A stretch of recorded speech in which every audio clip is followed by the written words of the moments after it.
रानी पद्मिनी पद्मावती का जौहर भारतीय इतिहास की सबसे हृदयविदारक और साहसी घटनाओं में से एक है। ये घटना सन 1303 की है, जो नारी के सम्मान और राजपूती आन बान शान का प्रतीक मानी जाती है। रानी पद्मिनी सिंगल द्वीप, वर्तमान में श्रीलंका की राजकुमारी थी, जो अपनी अद्वितीय सुंदरता और बुद्धिमानी के लिए प्रसिद्ध थी। चित्तौड़गढ़ के प्रतापी राजा रावल रतन सिंह ने उनसे विवाह किया और उन्हें अपनी पटरानी बनाया। उनके दरबार में राघव चेतन नाम का एक संगीतकार था, जिस पर रतन सिंह विश्वास करते थे। राघव चेतन को किसी कारणवश राजा ने देश निकाला दे दिया था। इस बात से नाराज और मन ही मन बदले की भावना लेकर वो दिल्ली दरबार में जा पहुंचा। उस समय अलाउद्दीन खिलजी का दिल्ली पर शासन था। खिलजी बेहद क्रूर और महत्वाकांक्षी राजा था। राघव चेतन ने बदला लेने के उद्देश्य से दिल्ली के सुल्तान अलाउद्दीन खिलजी को रानी पद्मिनी की सुंदरता के बारे में बताया।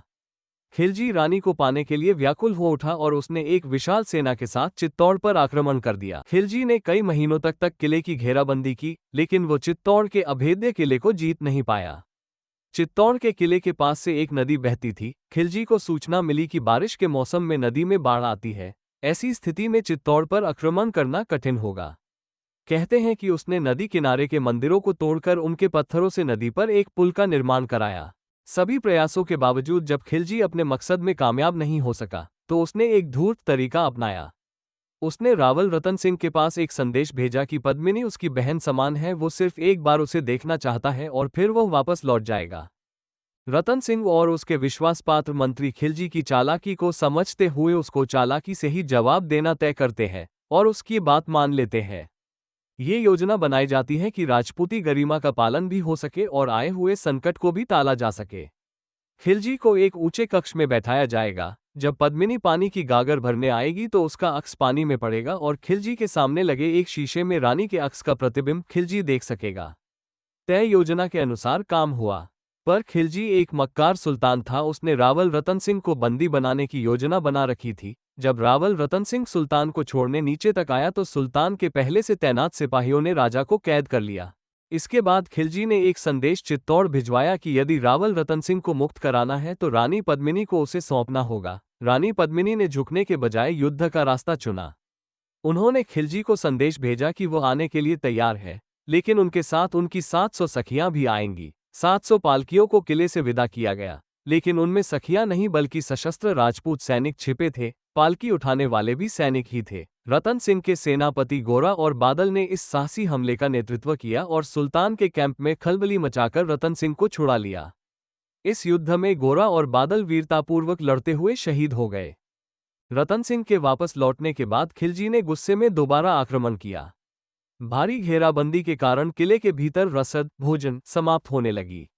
अब राजपूतों के पास दो ही रास्ते थे, आत्मसमर्पण या अंतिम युद्ध। 26 अगस्त 1303 को जब पुरुषों ने शाका केसरिया बाना पहनकर अंतिम युद्ध के लिए जाने का निर्णय लिया, तब रानी पद्मिनी ने अपनी मर्यादा की रक्षा के लिए जौहर का निर्णय किया। किले के भीतर एक विशाल अग्निकुंड तैयार किया गया। रानी पद्मिनी के नेतृत्व में लगभग 16,000 महिलाओं ने 16 श्रृंगार किया और मंत्रोच्चार के बीच उस धधकती ज्वाला में कूद गईं। रावल रतन सिंह और उनकी सेना ने किले के द्वार खोल दिए और भूखे शेरों की तरह खिलजी की सेना पर टूट पड़े।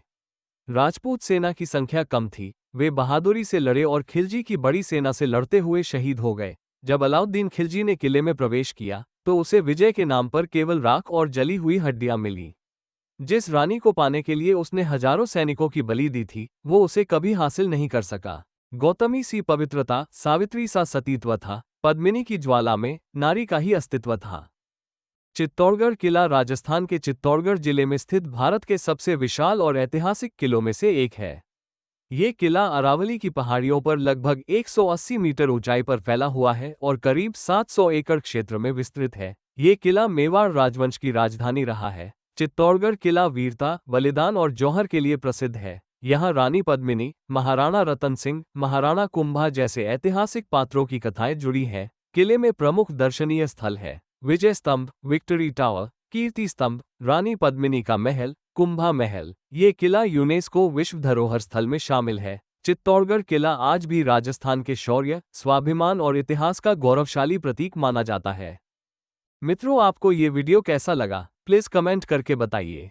आपके कमेंट से मुझे ऐसी कहानियों पर आधारित वीडियो बनाने का प्रोत्साहन मिलेगा। प्लीज़ मेरे चैनल को सब्सक्राइब कीजिए।